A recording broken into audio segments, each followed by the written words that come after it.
Sketchy. I mean, I don't even know what's going on here.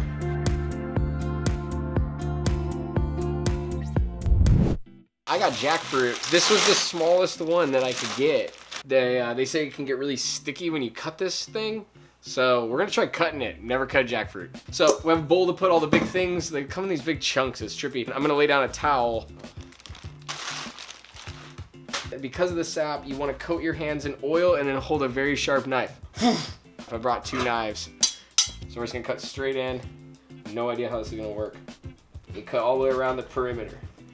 Sketchy. I mean, I don't even know what's going on here. Oh, okay, so then you get to all the way around. You don't cut it all the way around. Then you cut down at an angle and you do like a spiral. All right, so let's try it. No idea where you're supposed to cut. Okay, so once you get it to like here, then you cut like this. You cut at an angle. This is supposed to be the easy way of cutting this thing. The other ways are like, just look like you're like massacring this thing as opposed to this, because this looks totally normal. Look at that elastic. That's crazy. Oh man, I lost the cut. Oh, there it is. You gotta turn it. We're almost there. I don't know. I don't remember what happened at the end of the video. I'm gonna leave the nub, I think. Oh wait, no. I don't know. No idea. Man, that was tough. So then you're just supposed to be able to just kind of, the beginning looked tough, but you peel it here. Oh yeah! You turn into Macho Man Randy Savage when you do this. Sorry, this is dramatic. It's pretty exciting. So you just peel it. It's the biggest fruit that grows on a tree. Man, this stuff is gnarly. It's gonna get all over me. I'm gonna put some more oil on. I probably just should have done gloves. I own gloves. I don't know why, but everything online was like, just use oil, just use oil. Just use gloves. Gloves are like oil that don't come off. Buy a jackfruit, they say. It'll be fun, they say. But so you get these little pods. So this is the actual fruit right here, and you can take the seed out if you want, and I guess probably that thing. And then, I don't know, everything sticks to you. It's crazy. And then you're supposed to pull all this off. So I'm just gonna toss that in there. That's one of them. So you can see the thing's like filled with them.